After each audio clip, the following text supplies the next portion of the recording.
Bien, entonces, entrando a los desórdenes de la hemostasia, vamos a tratar dos temas porque están dentro de las preguntas que nos han puesto, que son el PTI y la hemofilia. Pero de todas maneras tenemos que hacer una introducción. La hemostasia es pues el fenómeno constante, permanente, que tiene como objetivo mantener a la sangre en el estado líquido que nosotros la conocemos, disponiendo por los vasos sanguíneos, sin que vayan los extremos patológicos, el sangrado o la trombosis. Entonces, los componentes de la hemostasia están representados por estos tres puntos.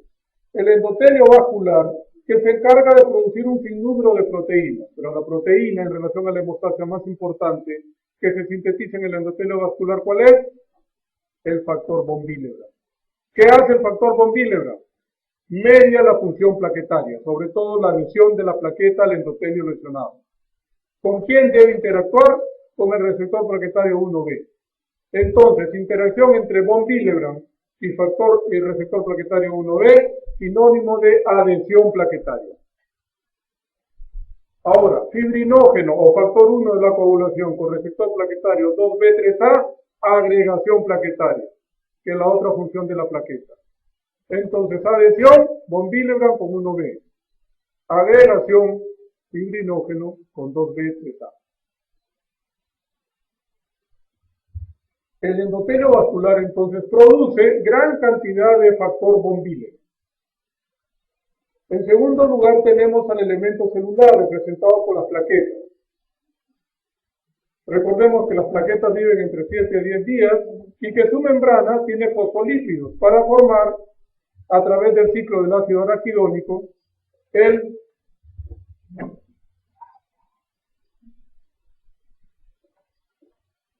para formar el tromboxano A2, que es un potente agregante plaquetario.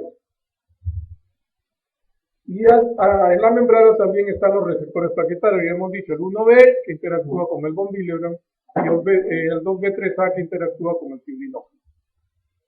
Y por último está el sistema proteico, que tiene tres componentes. El procoagulante, a través de la cascada de la coagulación.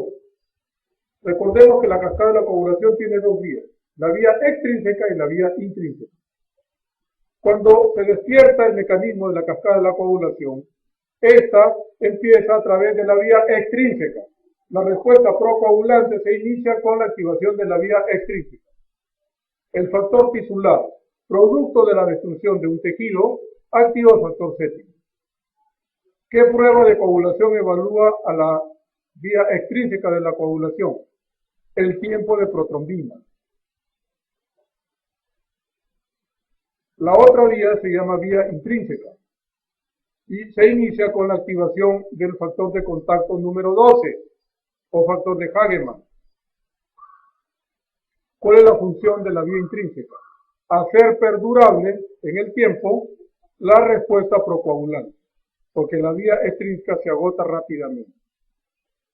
Entonces, la respuesta procoagulante se inicia con la vía extrínseca y la vía intrínseca, al activarse, le permite que dure más tiempo hasta que se forme el coágulo. El objetivo de la respuesta procoagulante es la formación de fibrina para reforzar al coágulo celular que se ha formado con plaquetas, glóbulos rojos y leucocitos. Entonces, primer componente proteico, el sistema procoagulante. Segundo, los anticoagulantes naturales. Los más importantes son tres. La antitrombina 3, que es de síntesis hepática, pero no necesita de la vitamina K para activarse, por lo tanto no es vitamina K deficiente. Es el más potente anticoagulante natural que tenemos, tanto que cuando falta, la persona que tiene esta carencia tiene 50 veces más de hacer un evento trombótico en relación a una persona normal. El segundo y el tercero son dependientes de la vitamina K y también se sintetizan en el hígado, la proteína C y la proteína E. Entonces, estos tres elementos o proteínas son los anticoagulantes naturales más importantes. El más importante es la antitrombina 3, como lo mencioné.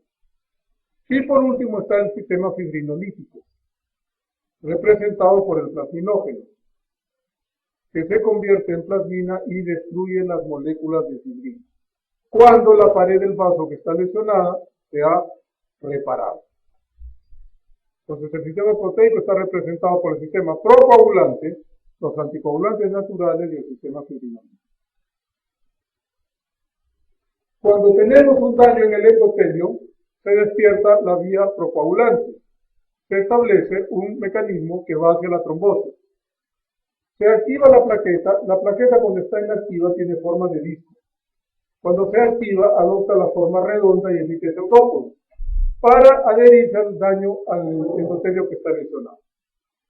Además, disminuye la velocidad del flujo sanguíneo porque si no nos barre el coágulo celular. Y por último, se despierta el fenómeno de respuesta procoagular.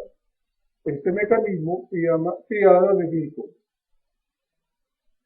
que se presenta cuando hay un daño endotelial. Por ejemplo, nos cortamos un dedo o una parte de la piel, o cuando hay un evento trombótico por una enfermedad. El síndrome hemorragíparo vendría a ser una alteración en la coagulación en donde hay un exceso de patología que nos lleva hacia el sangrado. Entonces, cuando exploramos la hemostasia, nos vamos a encontrar frente a dos síndromes. Diátesis hemorrágica, que es el sangrado, o la enfermedad tromboembólica, llamada también trombofilia. La diátesis hemorrágica vendría a ser la predisposición personal hacia el sangrado, porque falla un mecanismo de la hemostasia. Por ejemplo, un PTI, una hemofilia, o una deficiencia de factor séptimo en las hepatopatías crónicas. En cambio, la enfermedad tromboembólica o trombofilia puede ser que esta sea congénita o adquirida. Deficiencia de los anticoagulantes naturales, me van a dar una trombofilia congénita. El síndrome antifosfolipídico es una enfermedad adquirida, una trombofilia adquirida. Una premisa importante es que no siempre los trastornos de la hemostasia son puros, sino que la mayor parte de casos corresponden a una enfermedad más sistémica, por ejemplo una colagenopatía, una leucemia o una vasculitis. Entonces ya hemos dicho que la diátesis hemorrágica es la predisposición hacia el sangrado personal. La persona tiene una falla en la hemostasia y por eso sangra. Cuando estudiamos el síndrome hemorrágico debemos tener en cuenta la localización de este sangrado, la intensidad, la edad a que se presentó, si hubo o no circunstancias asociadas, si hay historia familiar, si coincidió, por ejemplo, con la ingesta de algún medicamento, y de hecho descartar una patología más sistémica, como por ejemplo una hepatopatía crónica, una insuficiencia renal, una enfermedad hematológica como la leucemia o una vasculitis. Cuando en un PTI, en una trombocitopenia, encontramos esplenomegalia, nos obliga a buscar una causa secundaria. El PTI idiopático, que en la mayor cantidad de casos no presenta esplenomegalia. Entonces, si en un PTI encuentro esplenomegalia, tengo la obligación de buscar una causa secundaria. Será un SIDA, será un lupus, será un linfoma, pero no es idiopático. Ahora, el tipo de sangrado nos orienta también hacia la patología. Si el sangrado es tipo púrpura, o sea, petequia y equimosis, el trastorno es plaquetario. Si el sangrado es tipo hematoma o hemartrosis, el tipo de sangrado es proteico, por ejemplo, la hemofilia. En relación a la clasificación de los síndromes hemorragíparos, las alteraciones plaquetarias las podemos clasificar en trombocitopenias. Las trombocitopenias pueden ser por venoproducción, es decir, la médula ósea falla. Por ejemplo, dentro de las heredadas está la anemia de Fanconi, que es una anemia plástica congénita, o la trombocitopenia ameacariocítica. La persona nace con ausencia hacia la diferenciación de las células madre hacia los meacariocitos y por lo tanto sangrará. Lo más frecuente siempre son las enfermedades adquiridas. La aplasia medular adquirida, que es la que tiene el 80% de etiología inmune. y la anemia mielocítica, invasión de la médula ósea por células extrañas. También existe la mielosupresión por droga. Por ejemplo, una persona está recibiendo quimioterapia porque tiene una neoplasia y por lo tanto producirá pancitopenia y dentro de la pancitopenia trombocitopenia, pero es de causa central. Las trombocitopenias más frecuentes son las trombocitopenias periféricas o por mayor destrucción o por consumo, como sucede, por ejemplo, con las deficiencias nutricionales, la anemia megaloblástica. Hemos dicho que en la anemia megaloblástica hay una detención en la maduración. Se destruyen las células y aparece pancitopenia reactiva. Luego tenemos la púrpura trombocitopénica inmune primaria cuando no encontramos causa, secundaria cuando encontramos causa. La trombocitopenia por secuestro, como sucede con el hiperesplenismo.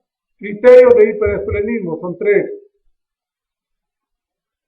Pancitopenia, médula ósea hipercelular y esplenomegalia. En realidad se empieza por esplenomegalia. El hiperesplenismo se caracteriza clínicamente por esplenomegalia. Puede haber pancitopenia y al aspirar la médula es hipercelular. Cuando transfundo sangre masivamente, por ejemplo, una persona sufre un accidente y le transfundo 5 paquetes globulares. Recuerden que el paquete globular solo tiene glóbulos rojos. No le estoy dando plaquetas, entonces estoy diluyendo las plaquetas que tiene. Entonces, ¿qué debo hacer? Cuando transfundo 5 paquetes globulares, debo transfundir una unidad de plasma fresco congelado para no ocasionarle sangrado y 3 unidades de plaquetas para no disminuir la cantidad de plaquetas. Y por último está la coagulación intravascular diseminar, CID, que es una emergencia médica, con una mortalidad tan alta como el 70 al 90%. Las alteraciones plaquetarias contrarias son las trombocitosis, incremento en el número de plaquetas por encima de 450.000. Primarias cuando la causa es central, los síndromes mieloproliferativos crónicos, los 4. Sobre todo, la trombocitemia esencial. Las más frecuentes son las secundarias o reactivas, y dentro de ellas, la anemia ferropénica del adulto. La hemorragia aguda cuando empieza, porque el vaso tiene plaquetas que están secuestradas. Las plaquetas que nos van a auxiliar cuando hay un sangrado agudo son las plaquetas del vaso. El prematuro también puede presentar trombocitosis. Después tenemos las alteraciones en calidad de las plaquetas, que se llaman trombocitopatías o trombopatías, heredadas como sucede con la trombocenia de Glasgow. La plaqueta no tiene los receptores plaquetarios. En las trombocenias de Glasgow falla el receptor 2B3A, por lo tanto no hay agregación plaquetaria. En el Bernard-Soulier falla el receptor plaquetario 1B, por lo tanto no hay adhesión plaquetaria. De hecho, las más frecuentes son las adquiridas, como sucede en la insuficiencia renal crónica, en las enfermedades mieloproliferativas, los 4 mieloproliferativos. Puede haber incremento en el número de plaquetas, pero ellas son de mala calidad. Y las disproteinemias, como el mieloma múltiple. La inmunoglobulina se interpone entre el von Willebrand y el fibrinógeno y los receptores plaquetarios. Entonces, no hay una buena función plaquetaria. Y por último, los factores, la alteración de los factores de coagulación que pueden ser congénitas o adquiridas. La alteración que involucra las proteínas de coagulación congénita más frecuente es la enfermedad de von Willebrand. Pero la mayoría, el 70-80% de casos, son de tipo 1. Por lo tanto, es un sangrado leve. Después están las hemofilias A y B. A cuando compromete el factor 8. B cuando compromete el factor 9. Las alteraciones en el fibrinógeno, en el factor 2 o protrombina y en el factor 5. Dentro de las adquiridas, que son más frecuentes, están las alteraciones a nivel del metabolismo de la vitamina K. Por ejemplo, una diarrea crónica, enfermedad hepática, la cirrosis, y los anticuerpos inhibidores, como el síndrome antifosfolipídico. que contradictoriamente da usualmente trombosis, ¿no es cierto? Pero algunas veces el órgano blanco es la plaqueta e induce PTI. Hablaremos de las trombocitopenias. La trombocitopenia, este es un esquema de la plaqueta que es muy interesante porque nos muestra la membrana plaquetaria, que para la hemostasia es crucial. Entonces, formando parte de la membrana plaquetaria está el ácido araquidónico. Y a través del ciclo de la ciclooxigenasa forma el tromboxano A2, que es un potente agregante plaquetario. Además, los receptores plaquetarios se encuentran en la membrana de la plaqueta. Los receptores más importantes son el 1B, que interactúa con el factor von Willebrand y media la adhesión plaquetaria. El receptor plaquetario 2B3A interactúa con el cibilógeno y media la agregación plaquetaria. Entonces, el Bernard-Soulier hemos dicho que es una trombopatía que por carecer de este receptor hay falla en la adhesión. La trombostenia de Glasman es otra trombocitopatía en donde no está presente el receptor 2B3A. Por lo tanto, no hay agregación plaquetaria. Tenemos otros receptores menores. Las trombocitopatías se diagnostican con los test de agregación plaquetaria. El PTI es un desorden autoinmune que se caracteriza por disminución en el número de las plaquetas y con sangrado mucocutáneo tipo púrpura, de ahí viene su nombre. La incidencia es importante de recordar que más del 50% ocurre en niños, y esto tiene un lado positivo, porque cuando el niño es menor de 10 años, el 90% se cura, es decir, nunca más vuelve a ser el cuadro. En cambio, cuando la persona tiene más de 10 años, lo más probable es que el cuadro se haga crónico, es decir, vuelva a presentar nuevos episodios de PTI. Por lo tanto, el PTI del adulto es de curso insidioso, curso crónico, inicio insidioso, curso crónico. En relación a la clasificación, agudo cuando desaparece en menos de 6 meses. Crónico cuando persiste por más de 6 meses. En relación a la etiología, primario cuando no encontramos una causa, que es la mayoría de casos. Secundario cuando es producto de alguna otra enfermedad. Colágenopatía, síndrome antifosfolipídico, cuadro linfoproliferativo, y aquí es LLC, no LMC. Aquí corrijo, LLC. Infecciones virales como el virus del VIH y drogas como la heparina y la misma rifampicina. Recuerden que el PTI está mediado por autoanticuerpos de naturaleza IgG, que van a sensibilizar a los receptores plaquetarios. Entonces, esta plaqueta que está sensibilizada va a ser captada por los macrófagos del vaso y va a ser destruida porque la reconoce como anormal. Como hay una destrucción masiva de plaquetas en el vaso y a veces en el hígado, entonces la médula ósea tiene que aumentar su producción. Por lo tanto, la característica del PTI en la médula es que haya hiperplasia megacariocítica. No hay PTI con hipoplasia megacariocítica. Es contradictorio. Y recordar que los anticuerpos se adosan a los receptores plaquetarios, al 1B y al 2B3A sobre todo. Entonces, este esquema resume la fisiopatología. ¿Qué pasa? Que por alguna razón el linfocito T se activa. Y este linfocito T activa el linfocito B. El linfocito B produce las inmunoglobulinas. Estas inmunoglobulinas se van a adosar a los receptores plaquetarios y sensibilizan a la plaqueta. La plaqueta sensibilizada es captada por los macrófagos esplénicos y va a ser destruida. A su vez, este macrófago esplénico sirve como célula presentadora de antígenos y estimula mayor cantidad de linfocitos T y estos de B y se cierra el círculo vicioso. Pues aprovechando de esta diapositiva, explicaremos por qué se usan los corticoides, tanto para PTI como para anemia hemolítica. En primer lugar, el corticoide ejerce una acción a este nivel. Destruye los linfocitos B.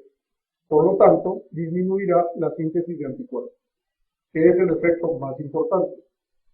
Segundo lugar, los anticuerpos que ya se formaron van a ser menos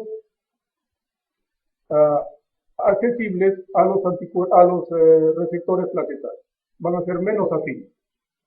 Y en tercer lugar, los corticoides disminuyen la fagocitosis a nivel de los macrófagos escléricos. Por esas tres propiedades es que se utilizan los corticoides. Lo mismo sucede en la anemia hemolítica, solo que el órgano blanco es otra célula, es el glóbulo rojo. Pero es la misma fisiopatología. Habíamos mencionado que cuando ya el vaso no tiene plaquetas de reserva, se estimula la médula ósea para fabricar mayor cantidad de megacariocitos que formen plaquetas. Entonces habrá una hiperplasia megacariocítica. El PTI crónico se llama púrpura de Werloff. Hemos dicho que tiene un curso progresivo, un inicio insidioso. La naturaleza de los anticuerpos también es de naturaleza IgG. La médula ósea también presenta hiperplasia megacariocítica debido a la destrucción acelerada de las plaquetas.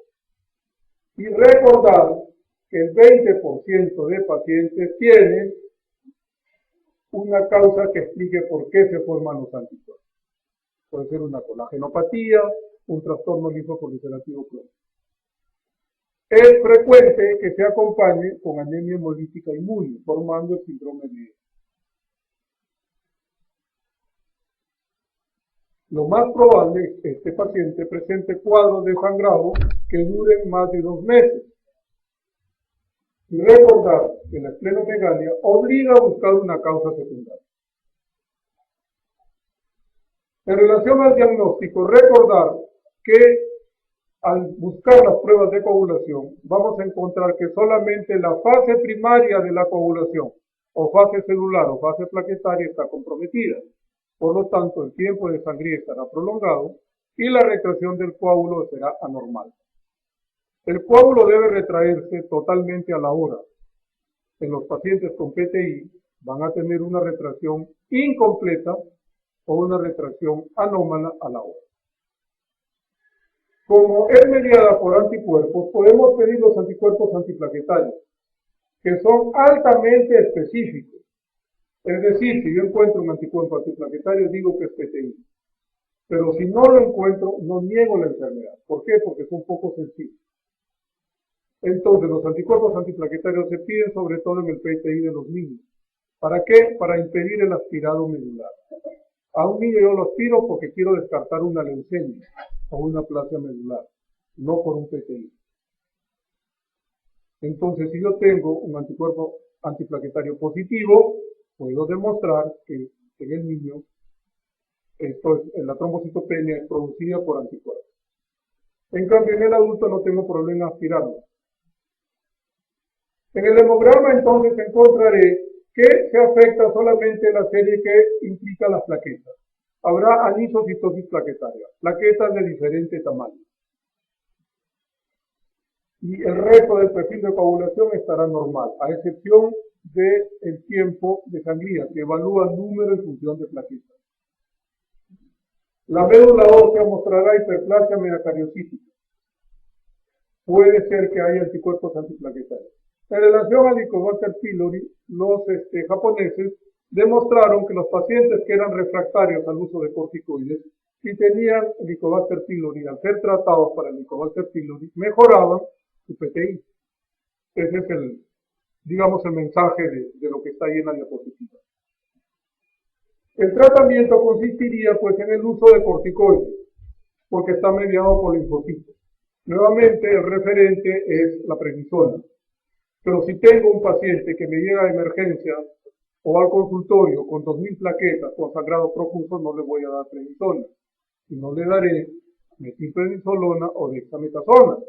Lo mismo, 30 miligramos por kilo de metilprednisolona o 40 miligramos de dexametasona durante 3 a 5 días. Después me quedo con los 100 miligramos de prednisona hasta llegar a 50.000 plaquetas y empiezo a bajar la cantidad de corticoides. Entonces, ¿cuál es el objetivo de los corticoides? Sacarlo de la trombocitopenia severa, llevarlo a esta cifra, porque con esta cifra el paciente no va a sangrar. ¿En cuánto tiempo lo consigo? Después de 3 días de tratamiento. Les digo que es inútil estarle pidiendo recuento plaquetario cada 6 horas. Veo que el efecto clínico es precoz. El efecto de laboratorio se ve al 4.º día de tratamiento. También puedo utilizar la gamma globulina intravenosa. Pero el problema es que el recuento plaquetario permanece normal poco tiempo. Por lo tanto, lo voy a emplear en las situaciones de emergencia. Por ejemplo, si tengo un paciente con PTI, lo van a operar, pero es una cirugía programada, porque las plaquetas van a subir después de 3 días tal vez. Entonces, si yo necesito operar de emergencia a un paciente con PTI, ¿qué tengo que hacer? Darle corticoides y transfundirle plaquetas. Pero primero lo impregno con corticoides, porque si no va a destruir las plaquetas que le transfunden. Recuerden que una unidad de plaquetas sube 10.000 plaquetas, en teoría. El efecto de laboratorio no se ve, pero sí desaparece el sangrado. Hay una unidad que se llama concentrado de plaquetas, que tiene 100.000 plaquetas. Es como si lo hubiésemos transfundido 10 unidades de plaquetas. Pero la ventaja es que es de una sola persona, de un solo donante. Entonces la respuesta inicial a los corticoides puede ser bien alta, de 80%. Pero la remisión continua es bien baja. Por lo tanto, pasarán a esplenectomía o al uso de rituximab, como habíamos mencionado en la anemia hemolítica de niños. Entonces, el tratamiento, cuando recurre a la esplenectomía, mejorará en el 70% de pacientes, igual que en la anemia hemolítica. Y el 30% me queda como refractario. Entonces, utilizo los inmunosupresores o el rituximab.